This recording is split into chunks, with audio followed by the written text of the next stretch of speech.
Qu'est-ce que c'est que ça? Ceci est le laser Falcon de chez Creality.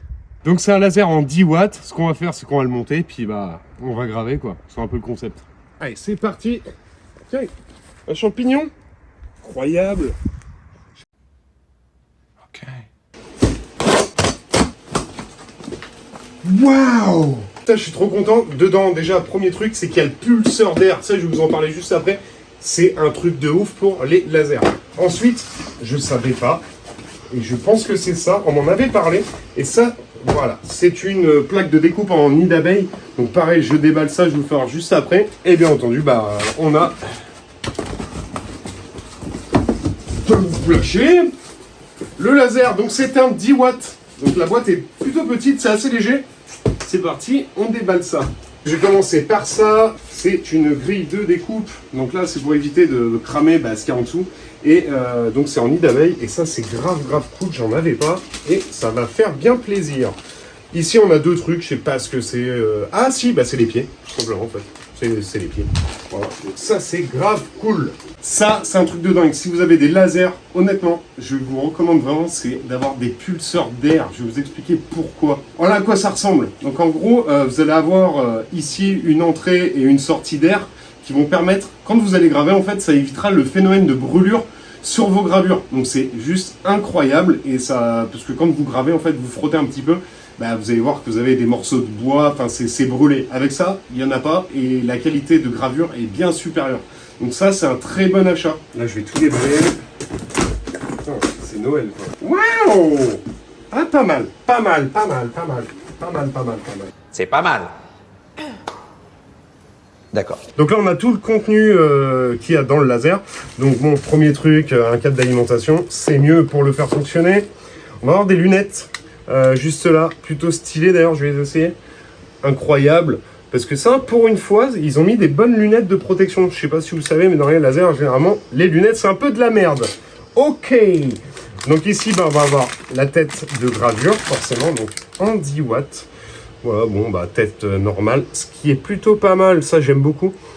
C'est des vis sur le côté de réglage pour gérer la hauteur et la distance focale. Ça, c'est pas mal, Le petit cache, bien entendu, voilà, qui va venir se mettre ici. Donc ici, c'est sans doute les pieds. D'ailleurs, il y en a 3, je sais pas pourquoi. Où est le 4e?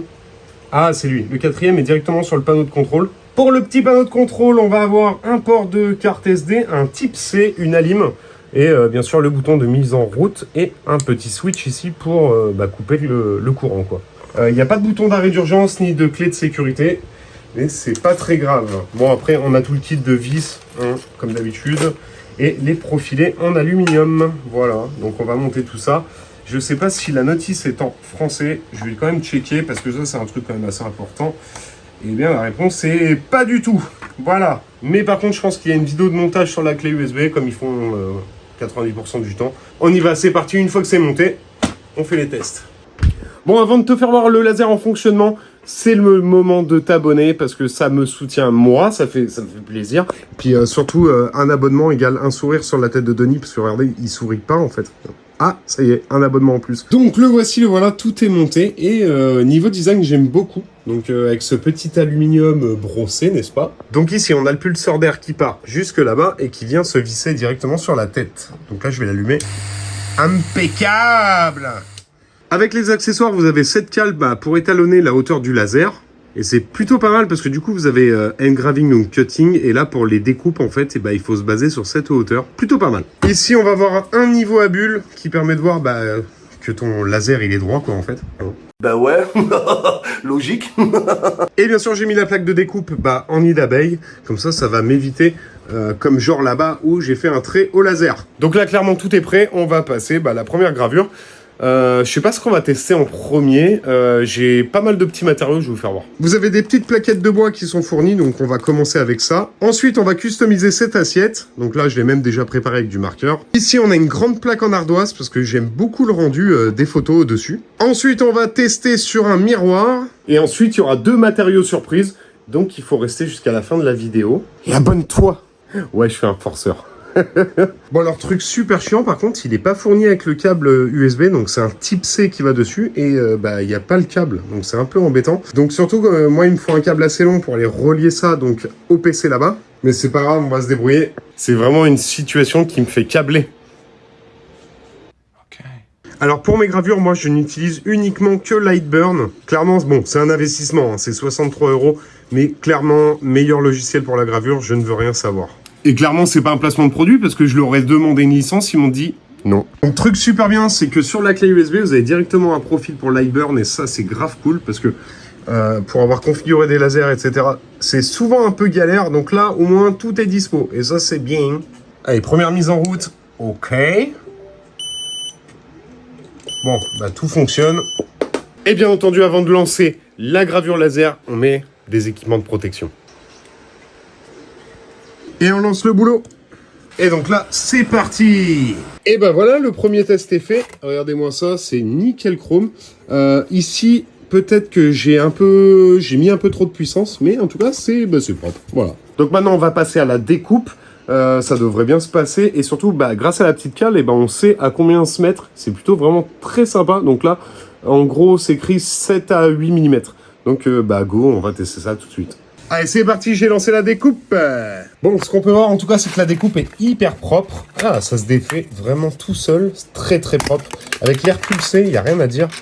Non, le résultat est très très cool. Hein. Donc la prochaine étape, on va passer sur la gravure d'un miroir. Donc là, c'est bon, le miroir est en place. Faites très attention avec les miroirs quand vous les gravez, parce que déjà, ça dégage une très mauvaise odeur et c'est surtout très toxique. Donc c'est pour ça que j'ai fermé les portes et, comme vous voyez, je suis en train de graver dehors. Alors, chose plutôt pas mal avec ce laser, c'est que déjà, au niveau du bruit, il ne fait pas de bruit du tout, quasiment pas. Donc regardez, elle a terminé le boulot, donc c'est la première fois que j'imprime un miroir. Et regardez ça, comment c'est super beau. La gravure est juste magnifique. J'aurais pu le faire un peu plus grand, mais bon, comme je vous dis, c'est la première fois que je fais un miroir, je voulais voir ce que ça donne, et très content du résultat. Coucou. Okay. Bon, ce matin, c'est la grosse galère, je voulais continuer le test du laser, mais comme vous voyez, il risque de pleuvoir à tout moment, donc j'ai une solution de secours, on va aller se mettre dans un endroit plutôt sympa.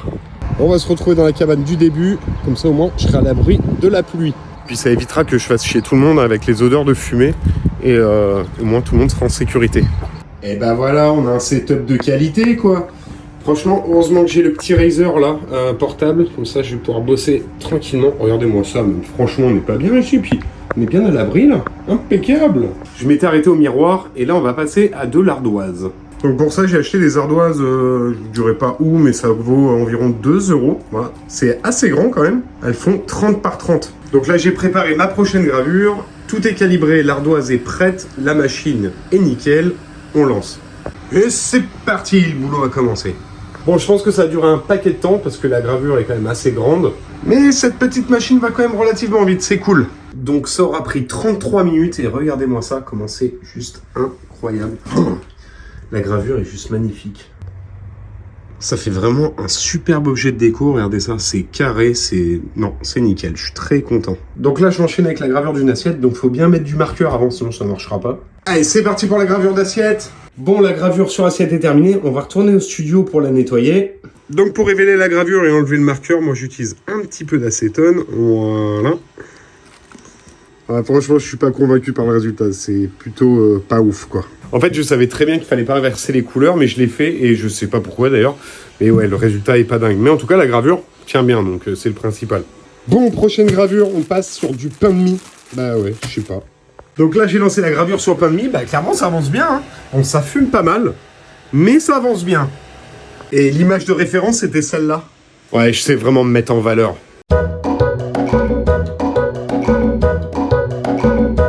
Et là, j'ai lancé la dernière gravure et on l'a lancée directement sur un iPhone. Et pas n'importe quel iPhone.